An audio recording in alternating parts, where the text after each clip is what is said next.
Thank you all for being here. This is a wonderful opportunity that the task force has put together for y'all to see what other counties are doing and tell other counties what y'all have been doing on indigent defense.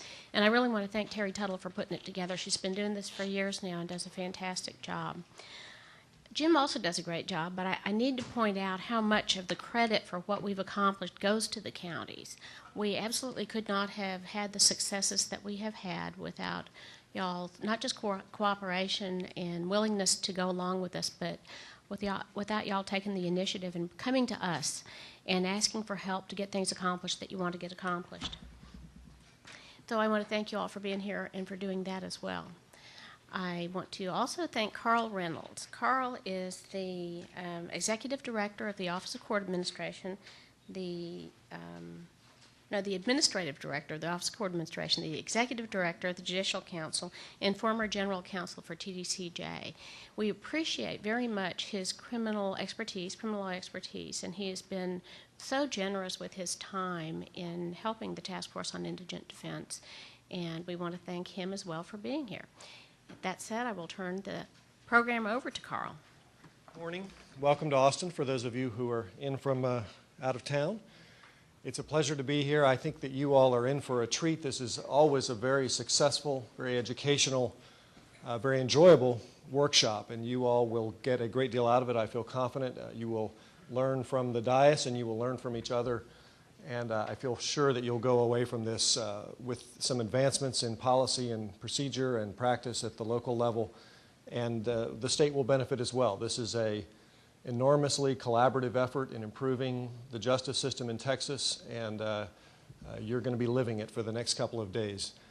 Jim and his staff, Terry Tuttle deserves great credit. Terry puts this conference together every year and just does an incredible job getting it done and making sure that this all goes smoothly. Jim and all the staff with the task force do a terrific job, and as Judge Keller said, so do all of you.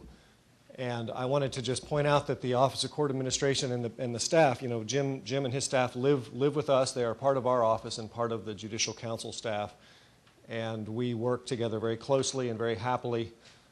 Just as an example of that, I don't know, many of you will not know, maybe one or two of you would know that Jim and I actually competed for the job that he now holds. And so Jim obviously prevailed in that competition, and my revenge was to become his boss a couple of years later. And it's been a very happy arrangement for everybody. I think Jim has done a terrific job and a better job than I would have done at this job. And I think I do a better job than he would do at my job, so it all works out. We have been good friends and close colleagues ever since then, so it's just been great. Want to mention a couple things about OCA, just for your benefit, kind of while I've got you captive here. First of all, I want to foreshadow that Ava Walla is going to be here tomorrow, right? Ava is a somewhat of a new acquisition for us. She comes out of the trial courts of Texas, was a court coordinator for Gil Jones up in the San Saba, Llano area, and knows a lot about the work that you do at the local level, managing your caseloads and managing a docket, and she's going to come and talk about what she does, which is to provide a service to counties and to court coordinators around the state to get out and help new judges in particular and new coordinators learn how to do what they need to do to keep the system running. So I hope you'll look forward to that and give Ava a warm welcome. I want to mention a couple projects that we have going on that are also in keeping with the kind of collaborative tone of this conference, and they're just things I think that you all should know about. They're a little off topic from indigent defense, but they're important to us, and I think that you need to be aware of them. First of all, we are rewriting the forms that clerks use to report to the state about the judicial activity in the state. You know, OCA is known for these big fat books of statistics that you'll see on judges' bookshelves sometimes.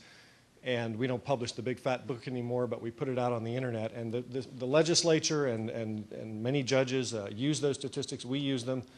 They're often in play in policy discussions. And what we've seen over the last decade or so is that they're growing more and more out of date in terms of the categories of cases and the types of activity that they reflect. So we've had an ongoing project with the Judicial Council and work groups with the Judicial Council to revamp those forms. And we have asked the clerks in the state to be ready to implement that new format in 2010. In fact, I'm asking for some money from the legislature retool our end of the electronic transaction that needs to take place so that the clerks in the state that are doing that electronically can continue to do so.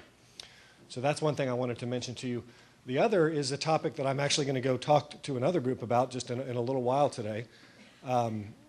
It's called repaying debts. Those of you that know Tony Fabello, Tony was a very interesting figure in state government here for many years. Tony was the head of the Criminal Justice Policy Council before it was line item vetoed a few years ago. And Tony has done a great job landing on his feet. He's now the research director for a group called the Justice Center at the Council of State Governments. And they wrote a report about a year ago, came out in November of '07, and it's called Repaying Debts. And it has to do with the reentry issue of financial obligations that are faced by people coming out of prison and jail, and the array of government entities that have their hands out expecting money from those people, parole and probation fees, court costs, fees and fines, child support in some instances, a whole array of financial obligations in addition to victim restitution in many cases, and trying to wrestle with the tension between those competing interests and try not to have a system that is so burdensome that it guarantees the failure of that population. So they wrote this great report, and then they wanted states to take on the task of wrestling with those issues, and they came back to Texas first, and Tony asked me to spearhead a project to do that, and we've been working pretty hard on that, had a big meeting this week, and we'll be issuing a report with some, I think, interesting recommendations for the legislature